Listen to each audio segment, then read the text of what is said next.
Voltei, pessoal. Voltei. Desculpa aí, é porque tava barulho aqui. Mas enfim, esses mecanismos físicos aqui na planta favorecem a fecundação cruzada, que aumenta a variabilidade genética e assim sucessivamente, né? Aí já é parte da genética, não é mais o tema assim dessa questão. Mas enfim, ele diz os mecanismos descritos no texto, o que é que faz, né? Eles impedem que as plantas reproduzem de forma assexuada.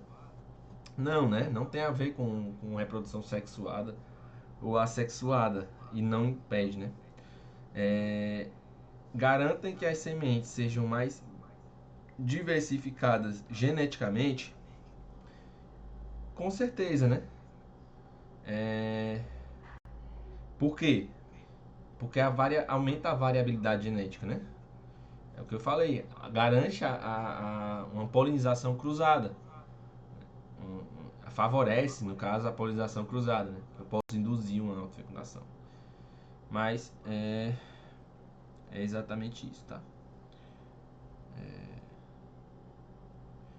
Agora, alguma dúvida, gente? Alguma dúvida? Posso prosseguir? Pode. Pode. Me pediram aqui a terceira questão. Então, vamos um texto grande, como eu gosto de frisar, textos grandes, especialmente, né? A gente vai logo pro enunciado da questão, para a gente conseguir se guiar melhor no texto. Então, ele diz aqui: o campo da genética se estabeleceu somente após a publicação do livro A Origem das Espécies, de Darwin. Isso foi o divisor de águas no campo da genética, com proporções de Mendel e elucidação dos mecanismos de replicação e expressão gênica no século XX, possibilitando atualizações à biologia evolutiva. No texto anterior, as observações descritas contestam a concepção defendida desde os tempos de Darwin de que. Então vamos ver o que é que o texto está abordando e o que está contestando com relação a Darwin. Né? Bom, vamos lá. Ele diz: no processo evolutivo descrito por Darwin, e sempre que a gente lembrar de Darwin, a gente lembra de seleção natural, tá? Que a origem das espécies é exatamente isso: especiação e tal. Ele diz: a teoria, no processo evolutivo descrito por Darwin, a teoria de Lamarck foi refutada e, com o tempo, foi estabelecido que as mudanças adquiridas em nível macro de células somáticas não podem ser passadas à prole. O que é que dizia Lamarck, né? Ele dizia que podia transferir características adquiridas, né? Aí o pescoço, né, da girafa, aquele exemplo lá, né? Que acho que todos vocês sabem, né? Ele diz que à medida que a girafa foi usando o pescoço, foi passando para os seus descendentes, né? Que foi refutado exatamente com um rato, né? Cortaram o rabo de um rato. Aí a prole daquele rato, segundo Lamarck, era para estar, que adquiriu uma nova característica, né? Sem rabo.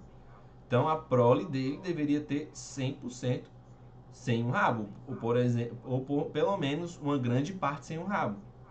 Mas não, todos os ratos da prole, que foi com o rabo cortado, teve o rabo cortado, é, tiveram o rabo inteiro, né? Então, isso são características genéticas, né? Posteriormente foi elucidado sobre isso. Mas ele pensava que as características que a gente conseguia durante a vida poderia ser herdada para a prole. Aí diz: entretanto, há algumas situações que contradizem essa afirmação. No auge da Segunda Guerra Mundial, as tropas nazistas bloquearam os suprimentos de comida e combustível para a Holanda, levando a um episódio de fome. Muitos bebês nascidos neste período sofreram efeitos em longo prazo, incluindo alta incidência de doenças de coração, obesidade, intolerância à glicose e obstrução de vias respiratórias. Para os geneticistas tradicionais, o trauma havia afetado a expressão gênica desses bebês. Isso aqui tem a ver com o que, gente? Né? Mas o texto está levando a gente, ele vai falar aqui, mas ele já leva a gente a ir para um lado de epigenética, né? E o que seria epigenética? Quando o meio interfere nos genes, né? Ativa ou desativa alguns genes. E assim a gente pode levar as características adiante. Como é o caso, por exemplo, né, com um exemplo bem amplamente divulgado de epigenética, é o caso de que nos campos de concentração, né, os judeus ali foram expostos, né, na época do nazismo também, né? Ele dá um exemplo aqui do nazismo de epigenética, mas um outro exemplo é muito mais comum, né, que é no caso que os judeus ali, sob o efeito do estresse, né, acabaram que ativaram alguns genes do estresse e algumas características, a característica do estresse foi repassada para a prole, né? Então, muitos judeus hoje em dia até nascem já estressados, né? Isso é epigenética. Para os geneticistas tradicionais, enfim, quando ainda estavam no útero. Porém, os cientistas notaram que esses efeitos não se limitam a um bebê ou a uma geração, mas mesmo após a guerra, em períodos de abundância de alimentos. Aí diz, observações como essas abriram campo para uma área inovadora, a epigenética, onde transformações das expressões gênicas, embora não representem alterações de DNA, podem ser transmitidas transgeracionalmente. Por que não representa alterações de DNA, né? Esse texto é muito elucidativo, né? Muito interessante a gente debater um pouco sobre esse texto, né? Para debater epigenética. Como eu falei, né? Não representa uma alteração no DNA, porque não é mutação, entendeu? Não é mutação. Inclusive, é menos de 1%, né? De incidência, né? Na população, né? No caso, é epigenética. Isso não é alteração do DNA, e sim ativação ou inativação de genes, tá? Então, beleza. Aí a gente volta ao texto aqui para a gente entender melhor o que ele diz, né? Agora com a clareza do texto, né? Agora a gente vai para o enunciado com a clareza do texto. Aí diz, o campo da genética se estabeleceu somente após a publicação do livro A Origem das Espécies, em 1859, de Darwin, com as proposições de Mendel, a elucidação do mecanismo de replicação da expressão gênica no século XX, possibilitando alterações da biologia evolutiva. No texto anterior, as observações descritas contestam a concepção definida desde os tempos de Darwin, de que, então, no caso, né, que está refutando que algumas características que a gente consegue ao longo da vida, que segundo Lamarck, né, todas as características que a gente consegue ao longo da vida, né, por exemplo, se eu malhar, fico forte, meu filho vai nascer com uma pré-exposição ou já mais forte. A girafa, que foi usando demais o pescoço, foi crescendo o pescoço e a prole nascendo com o pescoço maior. O rato, corta o rabo do rato, a prole vai nascer com o rabo cortado. Então, ele dizia, era o extremo disso, né? Todas as características que a gente consegue ao longo da vida são transmitidas para a nossa prole. E Darwin disse, não, isso não é verdade. A gente nasce já da forma que a gente teria que nascer, né? Que a espécie nasce. É o conjunto de características daquela espécie e todo mundo nasce igual. Então, essa tese de epigenética contesta essa relação de Darwin, né? Com a evolução. Ele contesta exatamente que ao longo da vida a gente consegue algumas características com a epigenética que a gente transmite essas expressões gênicas para a nossa prole, transmitida transgeracionalmente. Então é isso que ele está contestando. Vamos ver nos itens alguma coisa que seja parecido com isso. Ele diz, condições ambientais não afetam a expressão gênica no organismo.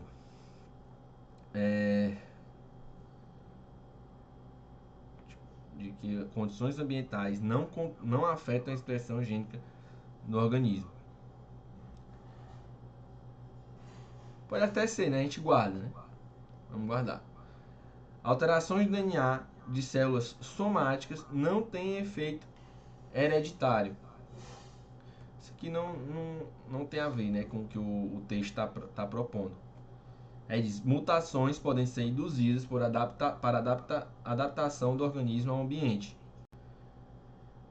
Aqui não tem a ver com... O texto não está trazendo adaptabilidade, não está trazendo mutação, está trazendo epigenética, né? Então não tem relação com isso aqui. Aí diz, características adquiridas em resposta ao ambiente não podem ser dadas pela geração seguinte. E é exatamente isso que ele contesta, né? A letra D. Ele diz, é o que eu falei, né? Exatamente o que eu falei isso aqui. Agora vamos para a letra E. Indivíduos com características indesejáveis ao ambiente tendem a deixar menos descendentes na próxima geração. O texto não tá contradizendo isso, né? Não está falando sobre isso. E por que a A está errada, né? Pode ter sido a dúvida de muita gente.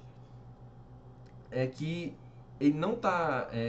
o texto, em nenhum momento, está falando da seleção natural, né? Que as condições ambientais não afetam a expressão gênica do organismo, né? Ele não está falando isso, né? Ele não está falando das condições ambientais. Ele está falando de que algumas características podem ser herdadas. Não é num indivíduo, e sim na prole. O texto está falando é com relação à prole, não com relação ao indivíduo, né? Porque ao indivíduo, esse item aqui poderia estar ok, né? Mas é com relação à prole que ele tá falando. Tudo bem, gente? Posso prosseguir Uma aqui? pergunta, Oi. deixa eu te perguntar. Porque na hora eu pensei na letra B, porque ele disse assim lá no começo do texto. Foi estabelecido que mudanças adquiridas em nível macro de células somáticas não podem ser passadas para a prole. E aí depois ele contesta isso justamente com a epigenética, né? Por conta da expressão de genes que podem ocorrer e passar para a prole. Aí eu pensei que pudesse ser isso, entendeu? Não entendi por que não pode. Mas não pode. Mas por que não pode ser? Mutação em célula somática não é hereditária. Não, eu Jamais será. sei, mas ele não está perguntando o que é que contesta. Sim, mas a epigenética não contesta isso. Não existe, não há, é impossível uma mutação a nível somático, em células somáticas, ser transmitida para a prole. Não, eu sei. É porque eu acho que eu não estou entendendo a pergunta dele, porque ele fala assim, no texto exterior, as observações contestam a concepção defendida. De que? Ele quer saber a concepção defendida. Eles não estavam defendendo que as células somáticas não podiam ser passadas para a prole? Sim, Tu tá entendendo? Eu tô me confundindo com isso. Não, Darwin sempre falou isso e em nenhum momento isso foi contestado. Até hoje. Eu não consigo herdar algo que vem das células somáticas do meu pai e da minha mãe. Porque o que vai fazer o que vai gerar a gente são as células gaméticas, né? São os gametas. Que não tem a ver com a célula somática. Então a gente só herda a mutação na célula reprodutora.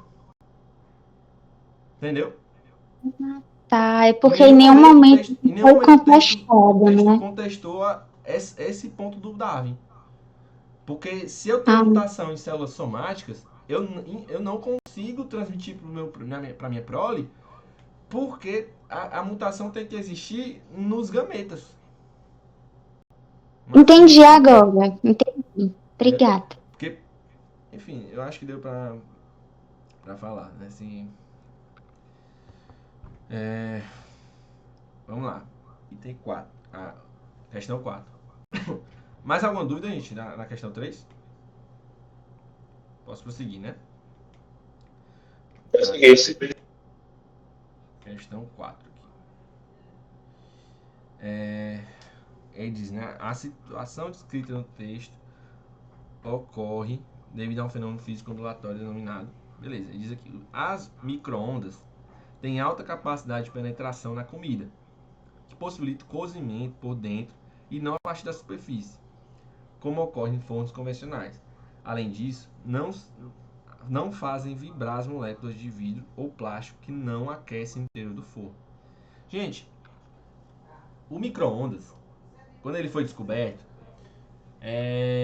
ele foi descoberto porque foi por acaso, tá? O micro-ondas. A história do micro-ondas foi totalmente por acaso. Que eu não lembro qual foi o cientista, mas que jogou uma certa frequência, estava fazendo um experimento, e jogou ondas com uma certa frequência. E percebeu que ocorria a vibração molecular apenas na água. Existe uma frequência de onda que apenas a água vai vibrar, tá? Não sei se vocês sabem que é diapasão, mas creio que não. Então não vou nem citar muito esse exemplo. Mas é aquele experimento que eu acho que todo mundo já viu, que uma pessoa vai gritar numa taça, né? E a taça quebra. Vocês já viram alguma coisa desse tipo? Já. Pois pronto. Por que a taça quebra? Eu tô só gritando. Porque quando a pessoa grita, ela tá emitindo uma onda, né? A voz dela emite uma onda. E existe uma coisa chamada frequência fundamental. Tudo existe a frequência fundamental. Que se eu vibrar qualquer onda numa frequência fundamental de determinado material, esse determinado material vai vibrar, vai começar a vibrar. Simplesmente, tá? Ele vai vibrar. E é o que acontece. Uma pessoa, quando ela tá gritando, ela pode atingir a frequência fundamental de uma taça, por exemplo. E essa taça vai começar a vibrar também. Por ressonância. O nome disso é ressonância. Quando eu ativo a frequência fundamental, quando atinjo a frequência fundamental, por ressonância, que é um efeito ondulatório, o outro elemento, né, o outro material, vai vibrar também. Aí atinge essa mesma vibração, vai vibrando, aí papoca a taça, né? Por que eu estou falando disso, né? O que é que tem a ver a taça? Porque foi exatamente isso que aconteceu. Por acaso, um cientista estava trabalhando, né? Eu não sei com o que ele estava trabalhando, mas ele percebeu que atingiu a frequência fundamental, totalmente por acaso, tá? Da água. Então, quando você atinge a frequência fundamental da água, o que acontece? Se eu jogo ondas nessa frequência, a molécula de água, que é... eu vou desenhar assim, tá? H2O, o H aqui, né? Essas bolinhas menores, o H, o hidrogênio. Isso aqui, o oxigênio. Essas moléculas de água começaram a vibrar.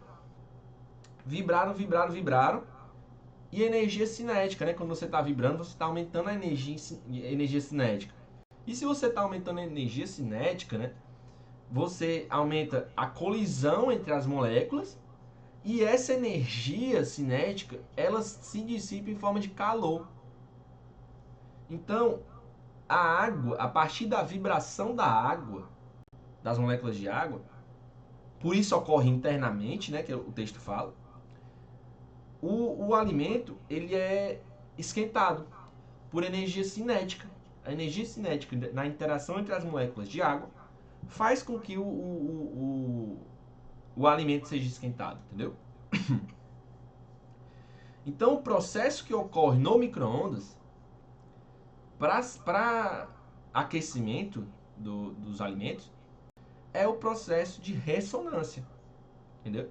O micro-ondas, ele joga aquelas micro-ondas com a frequência que é a frequência fundamental da água.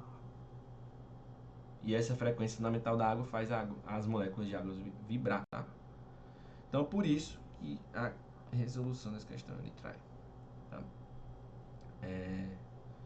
Tudo bem, gente? Alguma dúvida? Posso prosseguir? Tá bom. Pode.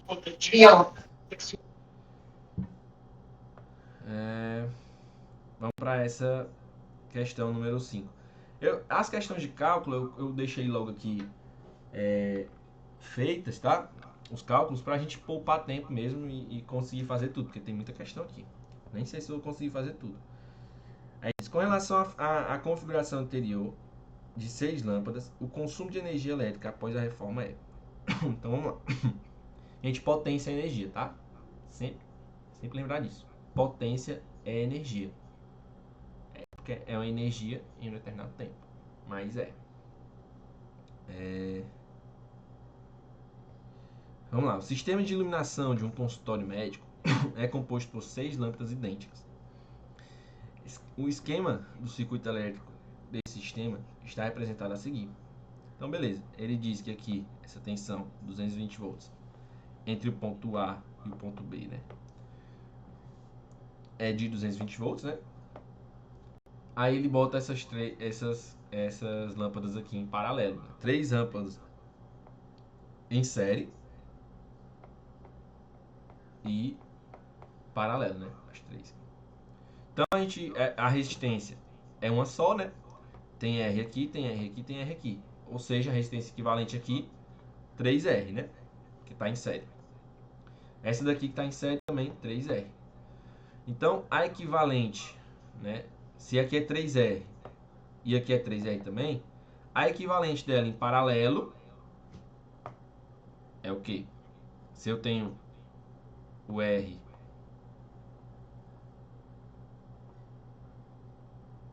aqui e R aqui em paralelo, a resistência equivalente é R sobre 2, né? Tudo bem? Então, se eu jogo isso aqui, 3R, aqui é o R, a equivalente aqui é 3R sobre 2, beleza? Então, essa resistência equivalente aqui, que eu chamei R equivalente 1, é 3R sobre 2. Até aqui, gente, alguma dúvida do que eu fiz? Se tiver alguma dúvida, fala. Então, já que a gente tem a potência e tem a resistência equivalente e tem a tensão para essa resistência equivalente, a gente pode calcular a potência por uma das fórmulas, né? Porque potência é tensão vezes a corrente, a potência é equivalente vezes a corrente ao quadrado, e a potência também é tensão ao quadrado dividido pela resistência equivalente. Beleza? Essas 3 fórmulas de potência. Eu vou pegar a que não tem corrente, né? Porque a gente não tem a corrente aqui e eu não quero ir atrás de descobrir. Então, a potência 1 é essa. U ao quadrado sobre a resistência equivalente. 1. Então, essa potência 1 vai ser 220 ao quadrado, que é a tensão ali, dividido por 3R sobre 2. Eu vou deixar aqui em stand-by por enquanto, tá?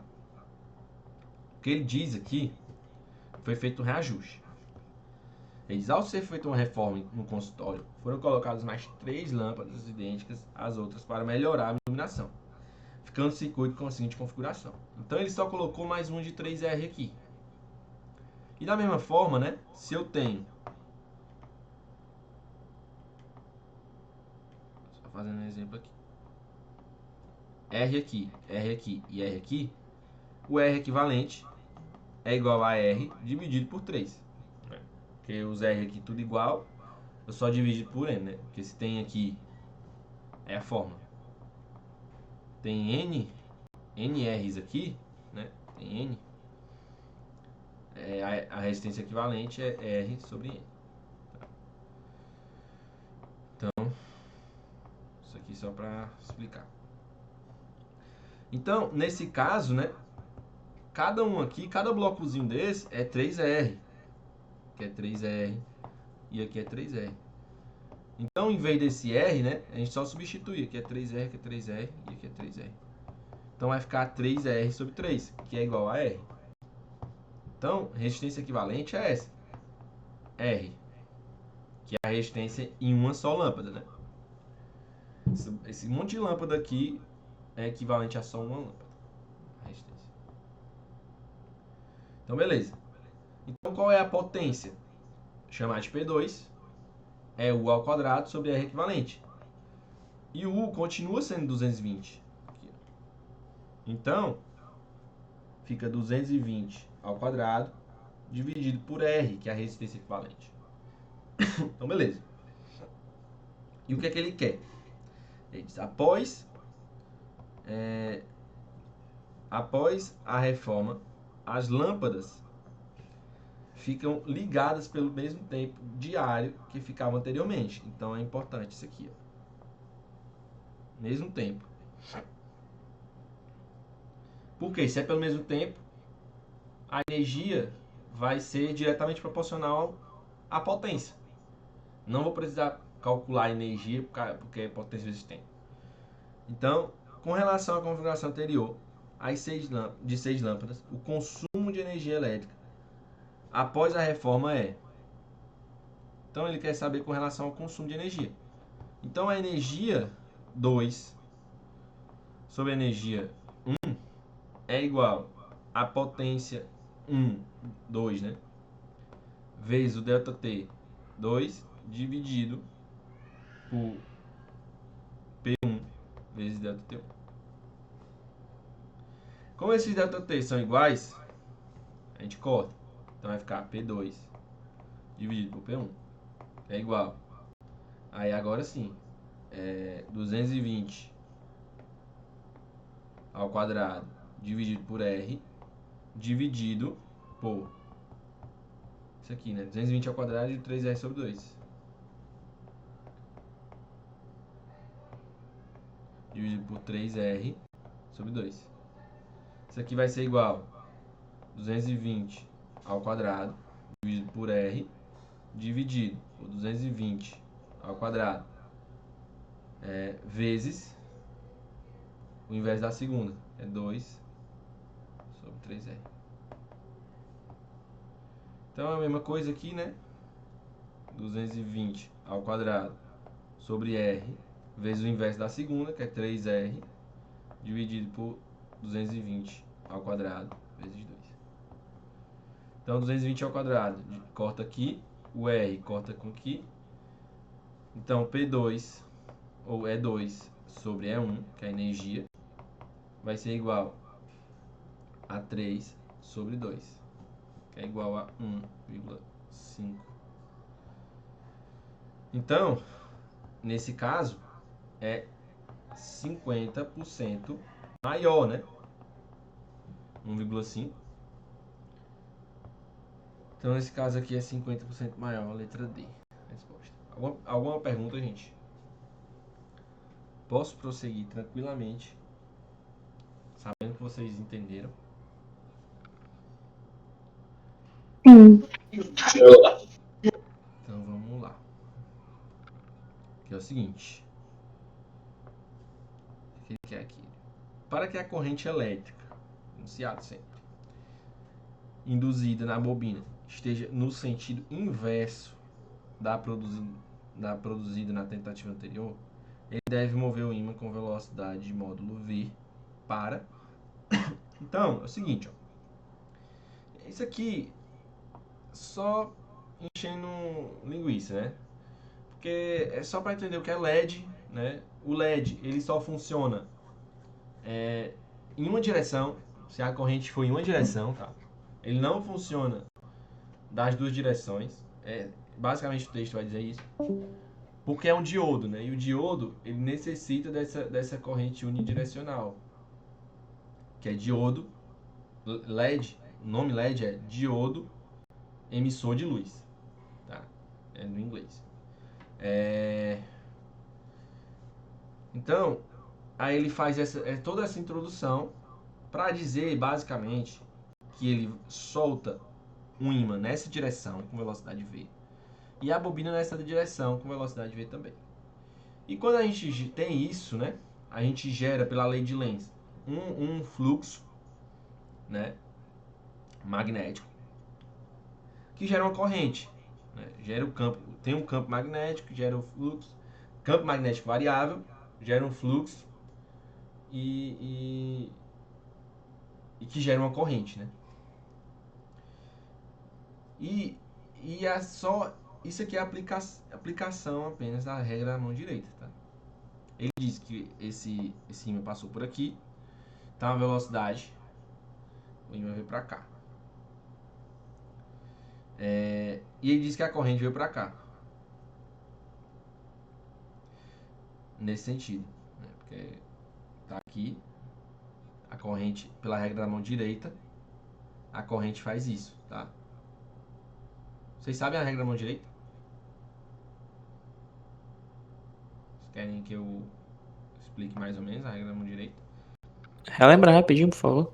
É o seguinte. Tem uma bobina, né? Vou passar só com um aqui.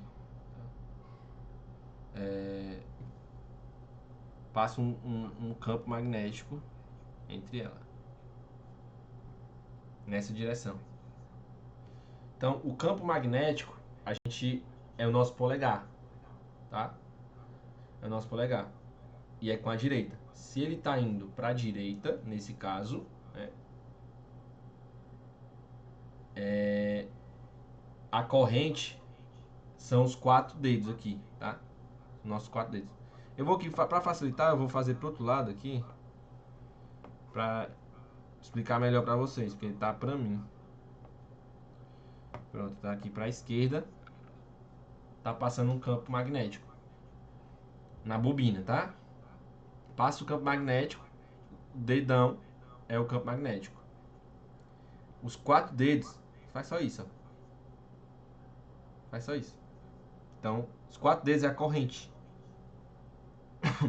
Então, a corrente tá indo nessa direção aqui. Corrente. Tá? Esse caso, né?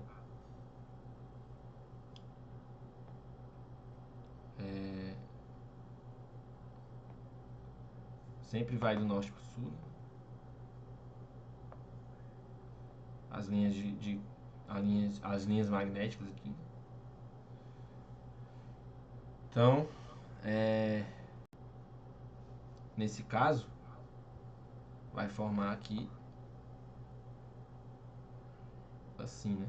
O campo magnético tá nesse sentido aqui, ó. Certo? Tá entendendo? Ele vai do norte pro sul, lá dentro, ó. Tá? Então, na verdade é o contrário. Os campos aqui dentro do ímã, aí do norte pro sul. O campo. Aí aqui vai pro norte, se não me engano. Faz muito tempo que eu não vejo isso aqui. Enfim. Aí aqui, nessa bobina, o campo tá aqui. Então, se tá aqui, a gente vai, ó, pela regra da mão direita,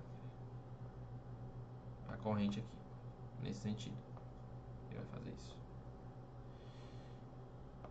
Enfim. E ele quer saber somente a questão de inverter a corrente, né? Porque ele quer que inverta a corrente. É isso que ele quer. Então, o que é que a gente faz? Basicamente é só ele voltar, gente. Se ele voltar do jeito que tá aí, se ele volta, ele tá invertendo a corrente, certo? Porque o campo continua pro mesmo lugar, o campo vai se inverter, né? Se ele volta, o campo vai se inverter e vem pra cá.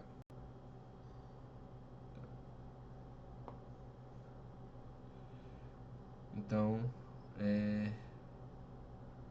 no caso, ele tem que ir para a direita, né?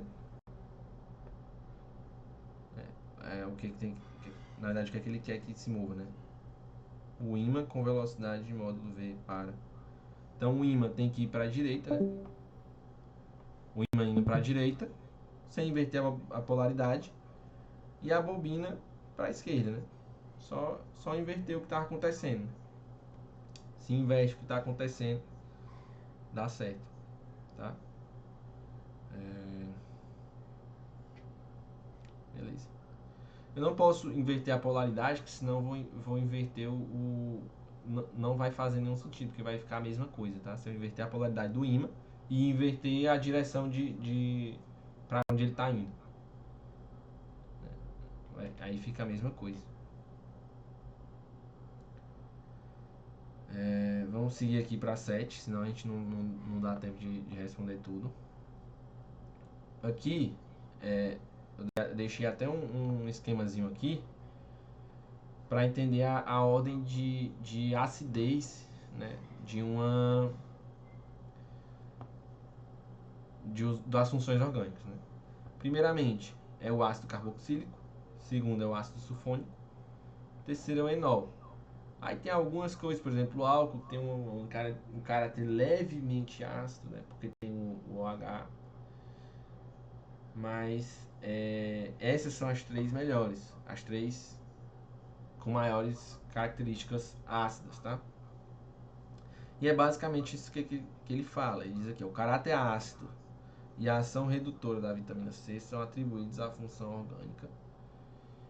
Então, se não tem ácido carboxílico aqui, não tem ácido sulfônico e tem o enol, então é por isso, tá?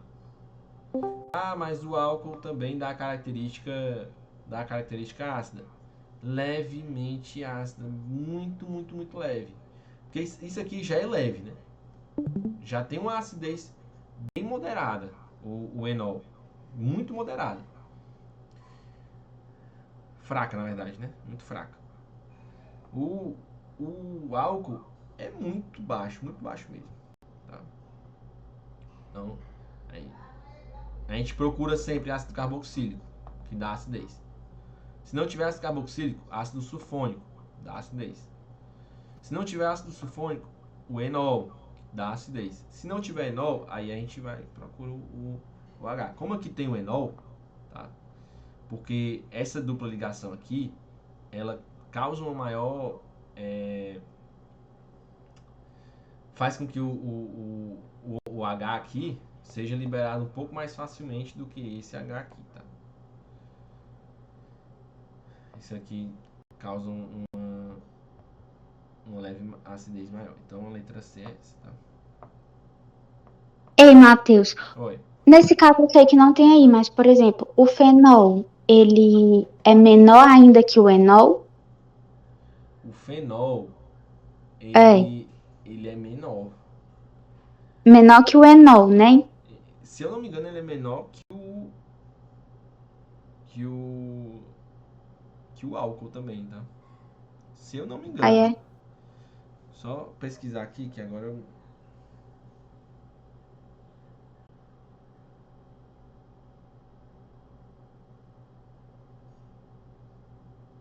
Só um segundo, tá?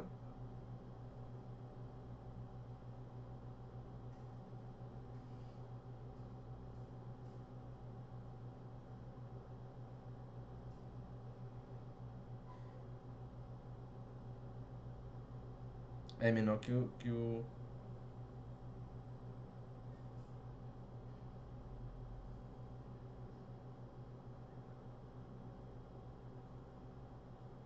Não, o fenol é maior, tá? É maior, desculpa. É Fenol é maior que o maior. enol. É maior que o enol e maior que o álcool, tá? Tá bom, obrigada. É por causa da ressonância também. A ressonância ali.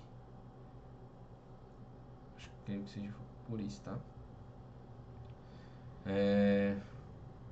Vamos lá. Então, o fenol aqui.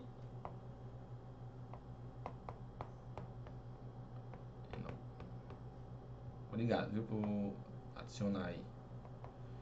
Certo? Então, a gente procura esses elementos aqui para gerar acidez, que geram acidez, tá? Agora, 14. Me pediram essa 14 também, tá? Então, o que acontece aqui? Ele dá duas situações de desaceleração.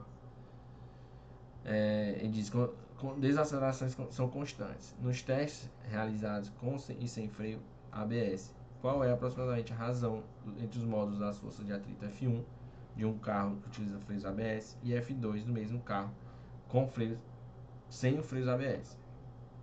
Então, beleza. Então, vamos para o texto aqui. Ele diz que como agem os sistemas ABS e o freio comum ao parar um carro de 22 metros por segundo. Então, existe um carro a 22 metros por segundo.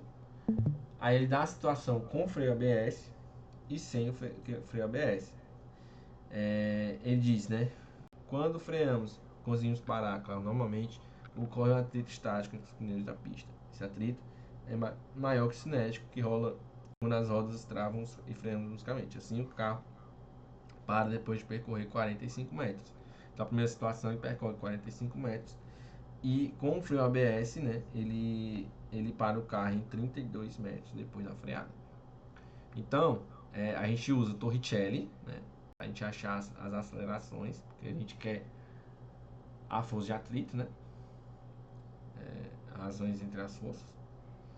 Então, usando Torricelli na situação 1, a gente vê V ao quadrado, que é a velocidade de parada, né, a velocidade de parada não, né, a velocidade que ele tem ao parar, que é zero, né. V0, que é a que ele tinha, né, 22 metros por segundo, ao quadrado, menos 2A1 vezes ΔS1. E esse ΔS1, 45 metros, né? Ah, não, usei primeiro o F1 como 32. Então, usei primeiro, eu inverti aqui, com ABS, 32 metros. Então, a gente tem aqui 22 ao quadrado, menos 2A1 vezes 32. A1 é aproximadamente 7,56 metros por segundo ao quadrado. Aqui, tá?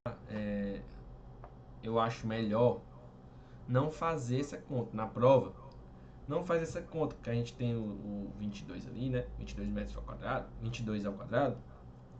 E vai ficar assim, A1 nessa daqui, tá? Nessa bem daqui. Jogando pra cá, fica A1 igual a 22 ao quadrado, dividido por 2 vezes 32. E o A2, nessa outra situação aqui, né? Sem o freio ABS, a gente tem 22, 0, né, que é a final, igual a 22 ao quadrado, menos 2A2 vezes 45. O A2 é 22 ao quadrado, né, fazendo isso aqui, dividido por 2 vezes 45. Então, na prova, eu não faria isso aqui, não faria essa divisão, tá? O ideal é a gente tentar cortar depois esses 22 metros, 22 ao quadrado. Então, a força F1 tem um módulo igual a massa vezes a aceleração 1, que é com ABS, né? E F2 é igual a massa vezes a aceleração 2. Então vai ficar módulo de F1 vezes sobre módulo de F2 igual a M, né? Que vai cortar, vai embora esses Mzinho aqui. Vai ficar igual a 1 sobre A2. Aí nesse caso, né? Eu fiz aqui, deu 1,4. Mas a gente faria, no caso, essa divisão aqui. A 1 sobre A2 é 22 ao quadrado, dividido por 2 vezes 32. Dividido por 22 ao quadrado, dividido por 2 vezes 45. Isso aqui é igual a 22 ao quadrado, dividido por 2 vezes 32, vezes o inverso da segunda, que é 2 vezes 45, dividido por 22 ao quadrado. Esse 22 ao quadrado vai embora, esse 2 vai embora, 45 dividido por 32. Isso aqui, essa conta aqui é muito mais fácil do que ficar fazendo isso aqui, né? Chegando nisso. Isso aqui vai dar 1,40. É, beleza? Tudo bem, gente? Posso prosseguir? Pode. Essa daqui vai ser minha saideira. Ficou ainda 2, mas pela hora, né? Já é 9 horas. Eu sei que vocês estão cansados. Na próxima semana, que a gente for resolver aí do próximo TC, fica para essa daqui, tá? Fica essas duas questões. Ou eu tento gravar e mando para vocês essa resolução dessas duas. Acho melhor gravar e mandar para vocês a resolução, pra gente não perder tempo, né? Na próxima semana. Uma empresa de abastecimento de água está estudando o local onde deve colocar um reservatório para eliminar problemas de abastecimento e relacionamento em determinada região. A geografia de conjuntos residenciais dessa região é representada em 5 casas, conforme mostra a imagem a seguir. Com esse estudo, a empresa deve decidir os parâmetros fundamentais para que a água chegue em todas as residências. A altura fundamental que deve ser considerada para calcular a possibilidade de chegar água em todas as residências com valor mínimo de pressão é... Gente, para chegar a água com valor mínimo de pressão, a gente tem que usar aqueles vasos comunicantes, né? Como é, né? A pressão, se eu saio, né, de um determinado local,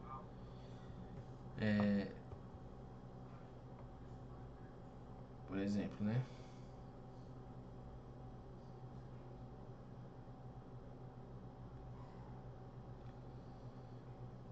A pressão nesse ponto é igual à pressão nesse ponto. Então, se eu jogo água daqui para cá, eu não vou conseguir preencher esse espaço aqui, porque a pressão daqui é igual a aqui. Então, não vai haver uma variação de pressão que possibilite eu preencher esse outro aqui, né? Esse outro arcabouço. A não ser que eu use uma bomba, né? Que acontece em alguns prédios, por exemplo. Então, para que a gente consiga abastecer todas as casas, tem que ter pressão suficiente em todas as casas. Então, se eu quiser colocar, por exemplo, se eu colocar a água aqui, nessa caixa d'água, nessa casa, né? Se eu colocar nessa casa aqui, a pressão só vai ser suficiente para abastecer essa casa, que está abaixo desse nível, e talvez essa casa aqui que eu não sei, né, com clareza, né? Não dá para saber com clareza se é igual. Acho que não. Mas essa daqui não seria abastecida. Então, a SH5 só seria abastecida se for nela, né? Então, aí ela abasteceria isso aqui, abasteceria isso aqui, e aqui, abasteceria isso, abasteceria isso. Porque todas estão no nível abaixo, então todos estão com pressão inferior a essa daqui. Então vai haver uma diferença de pressão que consiga abastecer tudo isso aqui, tá? Por vasos comunicantes. Bem, por isso é a letra E, certo? Tudo bem, gente? Ficou claro isso aqui? Ficou claro que a pressão, eu não posso abastecer daqui para cima, porque não existe uma diferença de pressão que possibilite isso naturalmente, a não ser que eu use uma bomba. Claro, né? Então tudo bem, gente. Ficou a 16, já está aqui, e a 17 para depois, duas de química. Eu peço desculpa porque não deu tempo de fazer, mas eu vou gravar as duas, a resolução das duas, e mandar, tá? Não se preocupe com relação a isso. Só não faço isso agora porque eu vou ter que fazer outra outras responsabilidades, viu? Mas, assim, muito obrigado pela presença de todos e é isso, gente. Até a próxima semana e a gente vai conversando